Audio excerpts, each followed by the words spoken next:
भारत में रहने वाले बहुत से लोग आपको ये कहते हुए मिल जाएंगे, स्पेशली सनातनी, कि बांग्लादेश में रहने वाले हिंदुओं पर जो अत्याचार हो रहा है उसके लिए हम क्या कर सकते हैं।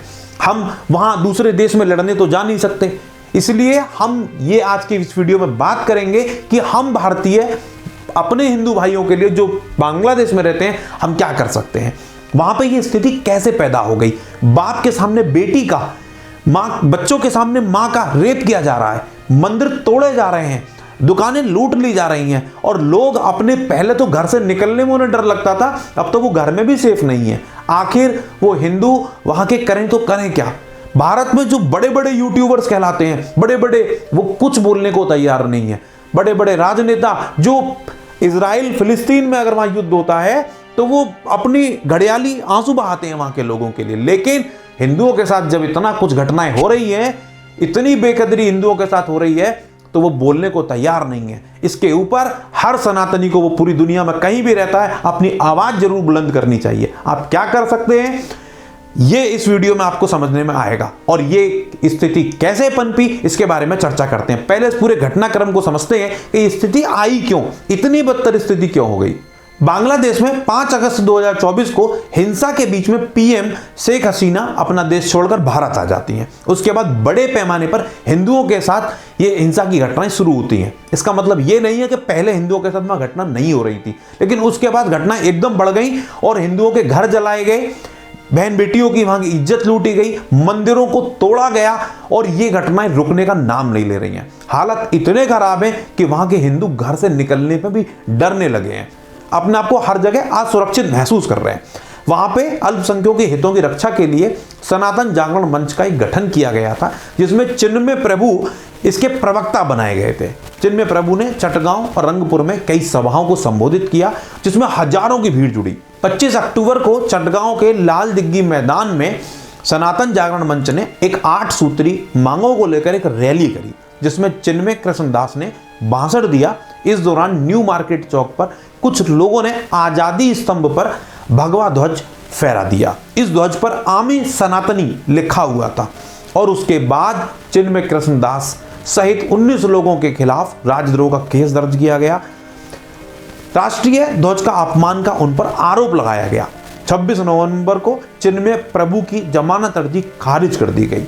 इसके बाद कोर्ट परिसर के बाहर हिंसा भड़क गई। उनके वकील सैफुल इस्लाम की जान चली गई। इस पूरी घटना के बाद में उनके जो दूसरे वकील थे रमन राय, उन पर हमला हुआ, वो आईसीयू में एडमिट है। उसके बाद में उनकी जो जमानत याचिका है वो 2 जनवरी तक टाल दी गई है। ऐसा इसलिए हुआ क्योंकि चिन्मय दास की पैरवी करने के लिए कोर्ट में कोई वकील ही पेश नहीं हुआ। अब आप समझ सकते हैं इस बात को कि उनकी पैरवी के लिए वहां वकील ही नहीं मिल रहा। इस्कॉन पर बैन लगाने के लिए मांग वहां चल रही है। हालांकि 28 सितंबर को इस्कॉन पर बैन लगाने की मांग को ढाका हाई कोर्ट ने खारिज कर दिया।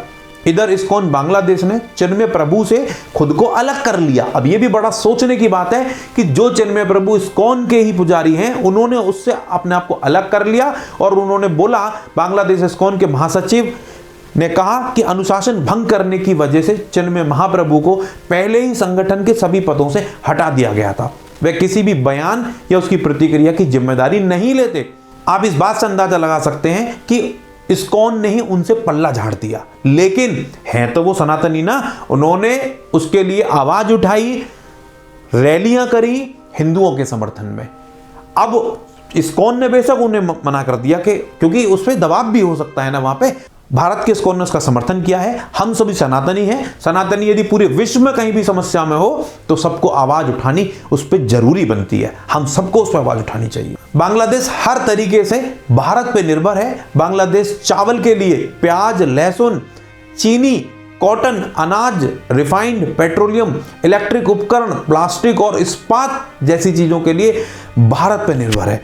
बांग्लादेश का कपड़ा उद्योग भी भारत के कच्चे माल पर निर्भर करता है। बांग्लादेश की जीडीपी में वहां की टेक्सटाइल इंडस्ट्री का योगदान लगभग 11% है। बांग्लादेश एशिया में सबसे ज्यादा निर्यात भारत में करता है। भारत ने पिछले 8 सालों में बांग्लादेश को करीब $8 अरब की मदद की है। यह मदद भारत ने बांग्लादेश में विकास परियोजनाओं को लेकर की है। इनमें रोड, रेल, शिपिंग और पोर्ट्स के निर्माण भी शामिल है। बांग्लादेश 94% भारत से घिरा हुआ है, उनकी पूरी इकोनॉमी भारत पर निर्भर करती है। यदि किसी व्यक्ति को आपको मारना है तो उसकी इकोनॉमिकल यदि उसकी कमर टूट जाए तो वो देश बिल्कुल कंगाल हो जाएगा। भारत यदि एक बांग्लादेश के साथ अपने व्यापारिक संबंध कम करता है तो उससे बांग्लादेश की कमर टूट जाएगी।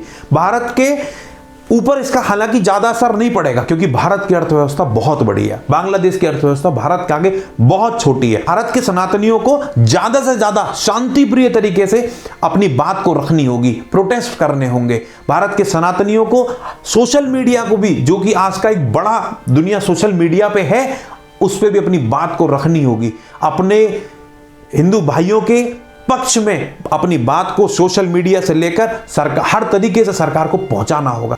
भारत के लोगों को शांति प्रिय तरीके से प्रोटेस्ट करना होगा ताकि भारत सरकार पर भी दबाव बनाया जा सके। भारत सरकार व्यापारिक तरीके से, कूटनीतिक तरीके से डिसीजन लेके बांग्लादेश की सरकार पर दबाव बनाए, पूरे विश्व में भी एक संदेश जाए कि हमने अपने यहाँ पे लोग उसके लिए प्रोटेस्ट कर रहे हैं। भारत के लोग सोशल मीडिया के माध्यम से भी दबाव बना सकते हैं। बांग्लादेश की जो बांग्लादेश के हिंदुओं के साथ हो रहा है उसको, सच को पूरी दुनिया के सामने लाया जा सकता है। बांग्लादेश पर भी उससे दबाव पैदा होगा। और इसके अलावा बांग्लादेशी जो घुसपैठिए भारत में घुसते हैं उसके लिए भी सरकार को कड़े कदम उठाने होंगे। हम सबको भी सचेत रहना होगा कि कोई बांग्लादेशी घुसपैठिए जो आते हैं बिना भारतीयों की मर्जी के, आपके पड़ोस में कोई रह नहीं सकता, आपको जरा भी शक हो उसकी कंप्लेंट करनी होगी।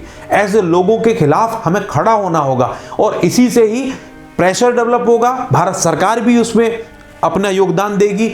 सोशल मीडिया के माहौल से भी पूरे विश्व में एक संदेश जाएगा और कहीं ना कहीं इससे बांग्लादेश के हिंदुओं के ऊपर अत्याचार कम होंगे, उससे रोक लगेगी और इसके अलावा वैश्विक कम्युनिटी में एक प्रेशर डेवलप होगा।